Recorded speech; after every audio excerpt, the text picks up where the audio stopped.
Data की जांच। Phase 1 की सूचीकरण अनुसूचियों की संवीक्षा अपनी आईडी और पासवर्ड के द्वारा एग्री सेंसस पोर्टल 2021-22 में दर्ज करें। नेविगेशन बार पर फेज 1 मेन्यू पर क्लिक करें। सूची से डेटा विकल्प की जांच पर क्लिक करें।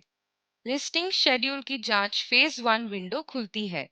इस मॉड्यूल का मुख्य उद्देश्य सुपरवाइजर द्वारा फेज 1 अनुसूचियों की जांच करना है। सिस्टम ने अनुसूचियों को एक्सेप्ट या रिजेक्ट करने का प्रावधान दिया है। सिस्टम रिजेक्टेड अनुसूचियों को अनुसूचियों के कॉलम्स की दोबारा जांच के लिए संबंधित एन्यूमरेटर को भेज देगा और जहां भी आवश्यक होगा आवश्यक सुधार करेगा। जिले और तहसील क्षेत्र में सिस्टम केवल अलॉटेड जिला और तहसील दिखाएगा।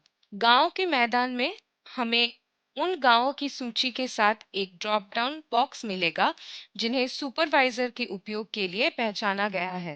फेज 1 अनुसूचियों की जांच के लिए सूची बॉक्स से वांछित गांव का चयन करें। ऑपरेशन टाइप फील्ड में रिकॉर्ड लाने के लिए निम्न में से किसी एक विकल्प का चयन करना होगा। वे सभी अनुसूचियां हैं जो इस क्षेत्र में एक्सेप्टेड अनुसूचियों और रिजेक्टेड अनुसूचियों में डिफॉल्ट मान है। सभी अनुसूचियों का चयन करना उन सभी अनुसूचियों को प्रदर्शित करता है जो सुपरवाइजर द्वारा एक्सेप्टेड, रिजेक्टेड या अनचेक की जाती है। एक्सेप्टेड अनुसूचियों का चयन केवल उन्हीं अनुसूचियों को प्रदर्शित करता है जिन्हें सुपरवाइजर द्वारा स्वीकार किया जाता है। रिजेक्टेड अनुसूचियों का चयन केवल वे अनुसूचियां दिखाता है जिन्हें सुपरवाइजर द्वारा रिजेक्ट कर दिया जाता है। वांछित स्केड्यूल रिकॉर्ड करने के लिए इस विंडो के दाईं ओर प्रोसीड बटन पर क्लिक करें। ऑपरेशनल होल्डर के निम्नलिखित क्षेत्र को आउटपुट तालिका में दिखाया गया है। हमें 14 स्तंभों वाली एक पूर्ण भरी हुई डेटा शीट मिलती है। कॉलम 1 ऑपरेशनल होल्डर्स की क्रम संख्या दिखाता है। कॉलम 2 एक के नीचे एक पिता या पति के नाम के साथ ऑपरेशनल होल्डर्स का नाम दिखाता है। कॉलम 3 ऑपरेशनल होल्डर्स की होल्डिंग को दर्शाता है जो इंडिविजुअल या जॉइंट या इंस्टीट्यूशनल हो सकता है। यदि ऑपरेशनल होल्डर संस्थागत है तो याद रखें कि सोशल ग्रुप और लिंग दोनों ही संस्थागत रूप से ही दिखाई देंगे। सोशल ग्रुप या तो एससी, एसटी या अन्य या इंस्टीट्यूशनल हो सकता है। कॉलम 5 ऑपरेशनल होल्डर के लिंग को प्रदर्शित करता है जो कि पुरुष, स्त्री या ट्रांसजेंडर या इंस्टीट्यूशनल हो सकता है। कॉलम 6 ऑपरेशनल होल्डर से संबंधित सभी भूमि के सर्वे या सब सर्वे संख्या प्रदर्शित करता है। कॉलम 7 सर्वे या सब सर्वे संख्या के खिलाफ भौगोलिक क्षेत्र को प्रदर्शित करता है। कॉलम 8 भूमि की स्थिति दिखाता है कि वह संचलित या असंचलित है। केवल जब विकल्प 2 का चयन किया जाता है अर्थात भूमि संचलित नहीं होती है तो केवल कॉलम 9 लैंड यूजेज टाइप के विकल्पों से भरा जाता है। कॉलम 9 में स्क्रीन के नीचे दिए गए लैंड यूजेज टाइप से विकल्पों का चयन किया जाता है। कॉलम 10 स्क्रीन के नीचे बाईं ओर दिए गए 4 विकल्पों में से ऑपरेशनल होल्डर के प्रकार को प्रदर्शित करता है।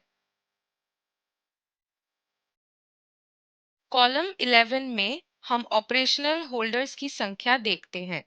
इस क्षेत्र में हम सर्वे या सब सर्वे संख्या के विरुद्ध भूमि के संचालन के लिए ऑपरेशनल होल्डर्स की संख्या पाते हैं। कॉलम 12 में हम व्यू ऑफ स्केड्यूल्स पाते हैं। यदि आप चेक बॉक्स पर क्लिक करते हैं तो आप फेज 1 अनुसूची के एंट्री स्क्रीन पर वापस आ जाएंगे। कॉलम 13 को एक्सेप्ट के रूप में चिन्हित किया गया है। ये चेक बॉक्स केवल सुपरवाइजर्स के लिए एक्टिवेट किया जाएगा। सुपरवाइजर ऑपरेशनल होल्डर्स के सभी क्षेत्रों की जांच करेगा और रिकॉर्ड की स्वीकृति के लिए चेक बॉक्स पर क्लिक करेगा। कॉलम 14 का शीर्षक अस्वीकार यानी रिजेक्टेड है।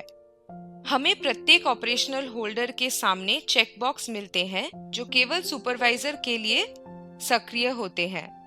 यदि सुपरवाइजर को रिकॉर्ड को सुधार के लिए भेजना है तो वह इस बॉक्स में माउस क्लिक करके टिक मार्क लगा सकता है। सिस्टम इस ऑपरेशनल होल्डर की जानकारी को फिर से करने के लिए संबंधित एन्यूमरेटर को रिकॉर्ड वापस कर देगा। जब सुपरवाइजर रिजेक्टेड शेड्यूल पर क्लिक करता है तो अधिकतम 70 वर्णों के भीतर रिजेक्शन के कारणों को टाइप करने के लिए एक पॉपअप विकल्प खुलता है। याद रखें कि किसी विशिष्ट रिकॉर्ड के लिए एक्सेप्ट और रिजेक्ट दोनों विकल्प एक ही समय में नहीं किए जा सकते। यदि एन्यूमरेटर रिकॉर्ड्स को ठीक करना चाहता है तो वह इस चेक बॉक्स में माउस को क्लिक करके टिक मार्क लगाता है। सिस्टम स्वचालित रूप से जानकारी को डिस्प्ले करने के लिए फेज 1 अनुसूची की डेटा प्रविष्टि स्क्रीन प्रदर्शित करेगा। विंडो के नीचे दाईं ओर एक चेकबॉक्स है जो सभी शेड्यूल को स्वीकार करता है। यदि यूजर एक एक करके शेड्यूल का चयन किए बिना सभी शेड्यूल को एक बार में स्वीकार करना चाहता है तो वह केवल एक बार चेकबॉक्स पर क्लिक कर सकता है। कॉलम 13 के सभी चेकबॉक्स में तुरंत एक टिक मार्क दिखाई देता है। इस चेकबॉक्स पर एक बार फिर से क्लिक करने से सभी चेकबॉक्स का चयन डीसिलेक्ट हो जाएगा। डेटाबेस में रिकॉर्ड्स की सभी जानकारी को सेव करने के लिए इस विंडो के नीचे सेव बटन पर क्लिक करें। मेन मेन्यू पर लौटने के लिए होम बटन दबाएं।